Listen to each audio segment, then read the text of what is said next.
Hello दोस्तों, नमस्ते। आप लोगों को स्वागत है मेरे चैनल में।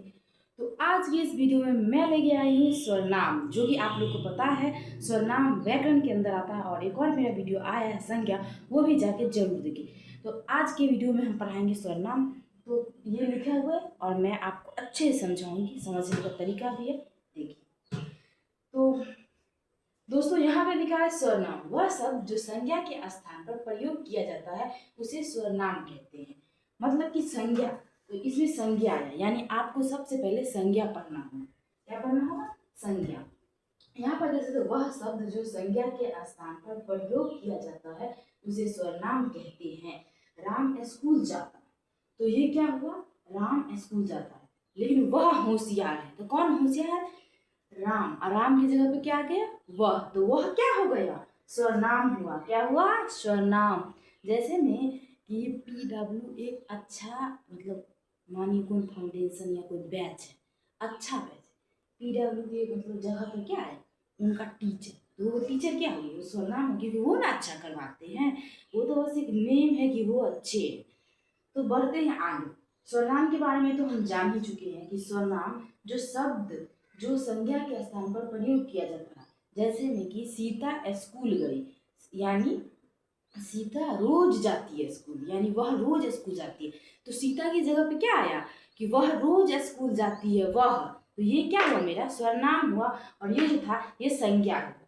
स्वरनाम के कितने भेद है भाई? तो हम संज्ञा में भी बताए थे कि संज्ञा कितने भाई बहन है, सेम वैसे ही यहाँ पे बताया गया है कि स्वरनाम 6 भाई बहन है। मतलब स्वरनाम के 6 भेद है। सबसे पहले पहला आता है पुरुषवाचक स्वरनाम, दूसरा निश्चयवाचक स्वरनाम, तीसरा अनिश्चयवाचक स्वरनाम, और 4 नंबर का आता है प्रश्नवाचक स्वरनाम, 5 संबंधवाचक स्वरनाम, 6 निजवाचक स्वरनाम। तो ये सब मैं आपको डिटेल में समझाऊंगी और फिर वीडियो एंड करूंगी। बस छोटा छोटा लैंग्वेज करके मैं आपको समझाने वाली हूँ, आप लोग मेरे सपोर्ट करना। यहाँ पे आप देख सकते हैं, यहाँ पे लिखा है पुरुषवाचक स्वरनाम। पुरुषवाचक सबसे पहला जो बोलने वाले, सुनने वाले तथा किसी तीसरे व्यक्ति के लिए प्रयुक्त होते उसे पुरुषवाचक स्वरनाम कहते हैं। मैं पढ़ रही हूँ। इसका मतलब क्या? पुरुषवाचक का कि जो बोलने वाले, यानी जो बोले, सुनने वाले सुने, या कोई और व्यक्ति के लिए भी वो हो सकता है, या मैं पढ़ रही हूँ, पढ़ा रही हूँ, मैं खेल रही हूँ, उसे ही पुरुषवाचक कहते हैं। और यहाँ पे ये क्या है? दूसरा है निश्चयवाचक। तो निश्चय का मतलब क्या? निश्चय, निश्चित। तो मैं आपको बता दूं, यहाँ पर जो किसी निश्चित व्यक्ति, वस्तु या स्थान की ओर संकेत करता है। देखिए, निश्चय का मतलब क्या हुआ? निश्चित, निश्चिंत रहो मेरे से ये काम हो जाएगा। तुम निश्चिंत रहो मेरे से ये काम हो जाएगा। वही बात यहाँ पे आता है कि जैसे में यह मेरी पुस्तक है। मान लीजिए कि यहाँ पे ये मेरी पुस्तक है।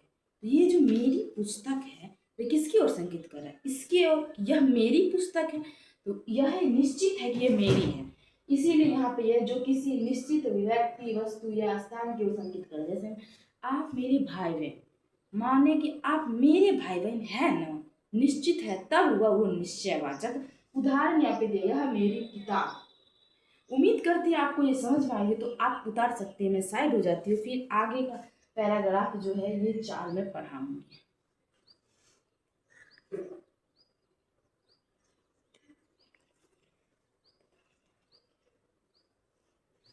तो स्क्रीनशॉट ले सकते हैं। चलिए, तो यहाँ पे आपको हम समझा दिए हैं कि ये क्या, ये जो है स्वरनाम जो संज्ञा के स्थान पर आता है, यानी कोई अगर संज्ञा है, अगर उसके स्थान पर कोई और शब्द आए तो वो स्वरनाम हो गया। और इसका भाई बहन यानी इसका भेद बता दिए, पुरुषवाचक भी समझा दिए, निश्चयवाचक जो निश्चित होता है। अब हम ये अनिश्चय, प्रश्न, संबंध, निश्चित, ये सब समझाएंगे। तो थोड़ा देर के लिए मैं इसे अभी मिटाऊंगी, तब तक आप लोग मेरे वीडियो से जुड़े रहें।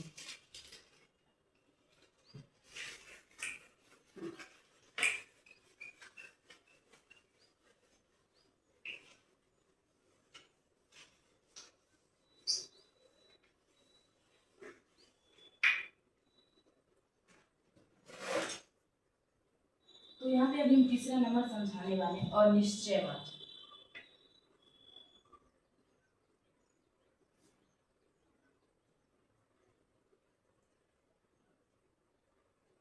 अनिश्चयवाचक, निश्चयवाचक सर्वनाम होगा।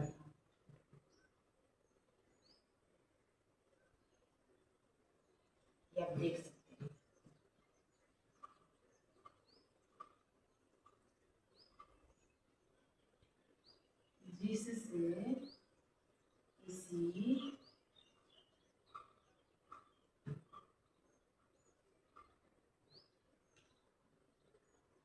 जिससे किसी निश्चित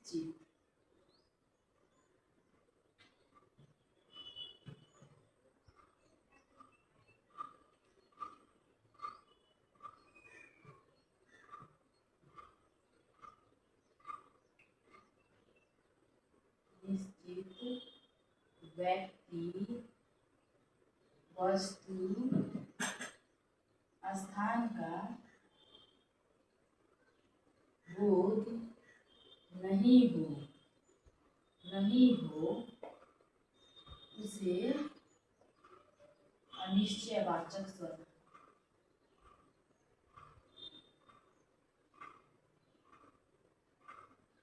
सर्वनाम कहते हैं। उदाहरण के लिए,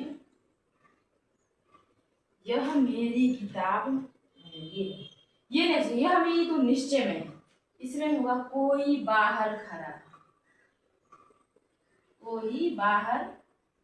है। तो गाइस यहाँ पे आप देख सकते हैं कि ये तो हम समझा दिए थे आपका पहला पुरुष निश्चय, और अब हम तीसरा समझाने वाले अनिश्चयवाचक सर्वनाम। उम्मीद करते हैं आपको इस वीडियो समझ में आती ही होगी मेरे साथ। चले, जिससे किसी निश्चित व्यक्ति वस्तु स्थान का बोध नहीं हो उसे अनिश्चय। देखिए, निश्चित में क्या हुआ मेरे भाई बहन कि जो निश्चित रहे, जवन निश्चित रहे उ भई निश्चय, और ई में जेकर कौनो बोध ना होई। उ जैसे में कोई बाहर खड़ा बा, केहू खड़ा बा, तो ये तो स्पष्ट नहीं है कि कोई खड़ा ही होगा। कोई मान लीजिए कि मान लिए कि बाहर में राम खड़ा, निश्चय है कि वो खास व्यक्ति खड़ा है बाहर में। कोई खड़ा हो गया तो वो क्या है, अनिश्चय हुआ, उसे हम कहते हैं अनिश्चय। आप ये लिख सकते हैं, उदाहरण में कोई बाहर खड़ा है, आप देख सकते हैं। चलिए चलते हैं 4 नंबर की ओर।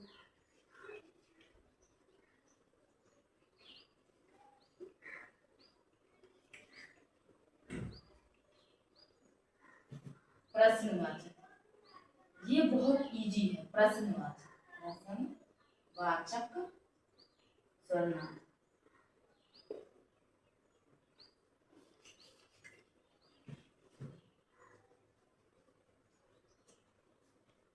माफ करिएगा गाइस, मैं थोड़ा सा ये मिटा लूँ। अभी आप लोग को सपोर्ट की ज़रूरत है मुझे। आप लोग सपोर्ट करिएगा तो मेरा भी अच्छा बोर्ड होगा, मेरे पास भी स्टैंड होगा। हम कैसे शूट करते हैं हम ही जान, एक वीडियो में हम जरूर आपको दिखाएंगे हम वीडियो कैसे शूट करते। खैर अभी आप लोग पढ़ाई पर ध्यान दीजिए और ई दीदी को सपोर्ट जरूर करिए। हमको आगे बढ़ना है कोई हालत में। मेरा व्यू नहीं गया, मेरा कुछ भी वो नहीं गया, हम रुकने वाले नहीं। अब हम भिड़ गए टीचिंग में आगे बढ़ के ही रहेंगे, ये मेरा वादा है। और हम गलती नहीं भी करेंगे, हम साबित कर सकते हैं। कभी गलती हो तो आप कमेंट भी कर सकते हैं।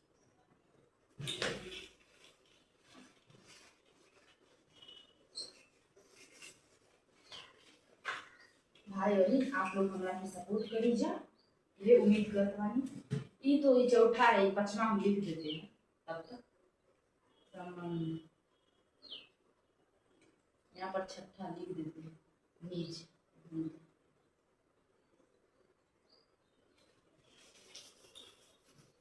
उनको कुछ भी बोले कि तुमसे कुछ होने वाला नहीं है, लेकिन जब तक आप मेरी भाई बहन सब साथ हैं तब तक हमसे सब कुछ होगा। प्रश्नवाचक, जो प्रश्न, इसका यहाँ पे आता है जो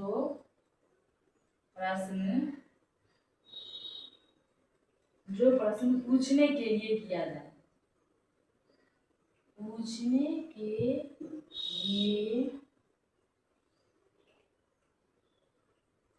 के लिए प्रयोग किया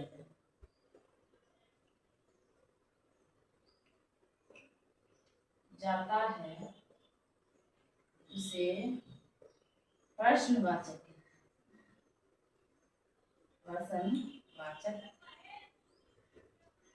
कहते हैं।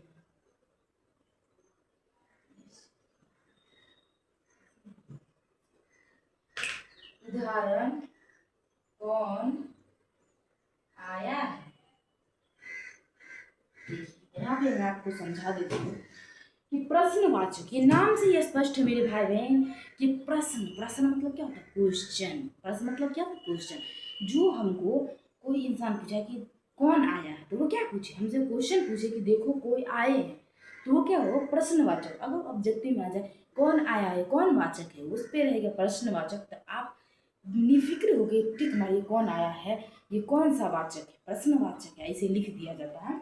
यहाँ पर आप देख सकते हैं जो प्रश्न पूछने के लिए प्रयोग किया जाता है उसे प्रश्नवाचक कहते हैं। उदाहरण कौन आया, आप ये लिख सकते हैं। अब आगे बढ़ते हैं हम लोग संबंधवाचक। जो दो वाक्य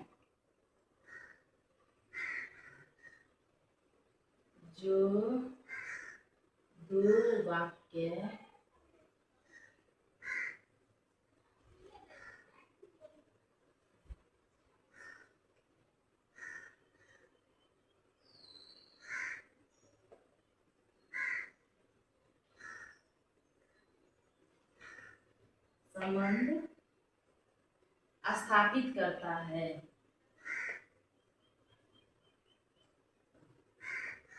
उसे ही संबंधवाचक कहते हैं।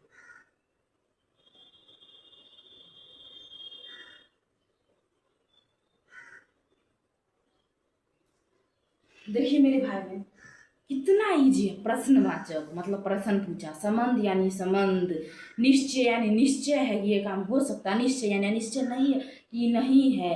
कितना इजी है। ये सब व्याकरण है कि नहीं? अच्छा, बस समझने की जरूरत है, रटने की जरूरत ही नहीं है। और हम हर वीडियो में समझाए हैं, समझाएंगे, वादा है। बस अपने ही प्यारी सी दीदी को आप लोग सपोर्ट करिए। उदाहरण के लिए यहाँ पे आ चुका है, जो मेहनत करता है, जो मेहनत, जैसे में हम मेहनत करते हैं, मेहनत करते हैं,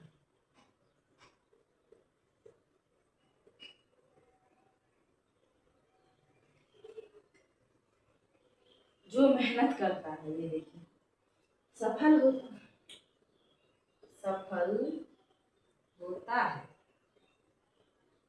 देखिए, जो दो वाक्य या शब्द के बीच संबंध स्थापित करता है उसे संबंधवाचक कहते हैं। देखिए, जो दो वाक्य के बीच, यानी दो वाक्य आया, दो शब्द आया, उसके बीच का संबंध, जैसे में जो मेहनत करता है उसके बीच का शब्द क्या आया कि वह सफल हुआ, ये क्या हुआ? ये हो गया संबंधवाचक। ये उसका संबंध क्या है?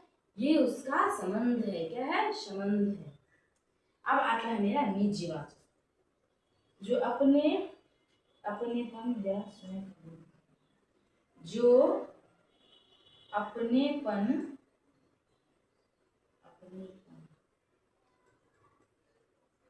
या स्वयं का बोध कराए, बोध कराए, उसे निजवाचक कहते हैं।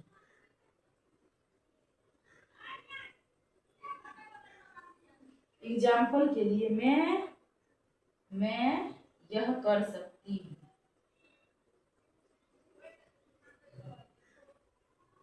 देखिए, अब ये लास्ट वाला आता है कि निजवाचक, जो अपनेपन या स्वयं का बोध कराए उसे निजवाचक कहते हैं। वह काम से निजवाचक, निजवाचक मतलब क्या है कि हम यह कर सकते हैं। स्वयं, एक आता है ना स्वपोषी परपोषी बायोलॉजी में, वही है यहाँ पर। स्वयं जो खुद कर सके, निजवाचक उसे ही कहते हैं। ये सारा टॉपिक हम आपको बताए हैं। सबसे पहले बताए कि स्वरनाम क्या है, स्वरनाम कितने भाई बहन हैं, फिर वो जो 6 भाई बहन है, 6 भाई बहन आपका परिचय दिए हैं, वही सब आपको समझ में आया होगा, उम्मीद करते हैं। मिलेंगे अगले वीडियो के साथ, तब तक के लिए इतना ही। और आप लोगों को सपोर्ट करिए, प्लीज हमको सपोर्ट करिए। हम अभी स्टार्ट किए मेरे भाई बहन, हम चाहते तो पॉपुलर हो जाते रील बनाने में, लेकिन नहीं, हमको करना है टीचिंग, हमको करना है एक अच्छा नाम, एक बेटी। इसीलिए मेरा रील का लाइन कट और टीचिंग का लाइन हट, मतलब आ गया। तो आप लोग अभी देख नहीं सकते कि हम कैसे शूट करें। उनको ये भी पता नहीं कि बोर्ड पर हम बना रहे हैं और मेरा मुंह आता है कि नहीं। वीडियो टूट टूट जाता है बार बार मेरे भाई बहन, आप लोग सपोर्ट करेंगे तो एक स्टैंड ले लेंगे, लेकिन हमको इतना फिक्स है कि अभी सपोर्टिंग में मुझको देंगे। तो हम बस थोड़ा सा ही टॉपिक पढ़ाए हैं, मैं अभी बता देती हूँ क्या क्या हम पढ़ाए हैं। स्वरनाम पढ़ाए हैं, स्वरनाम के भेद पढ़ाए हैं, और वो भेद जो है ना उसका परिभाषा, और कुछ नहीं, ज़्यादा नहीं, क्योंकि ज़्यादा देना भी नहीं चाहता। और हम पढ़ाएंगे क्रिया, कल के क्लास में हम क्रिया लेके आते हैं, आज के लिए तो इतना ही, वो वाला क्रिया नहीं जो ऐसे क्रिया का था। तो उम्मीद करते हैं आपको ये लेक्चर समझ में आ गए। तब तक के लिए मस्त रहिए, स्वस्थ रहिए और मंजू साहब से जुड़े रहिए। धन्यवाद।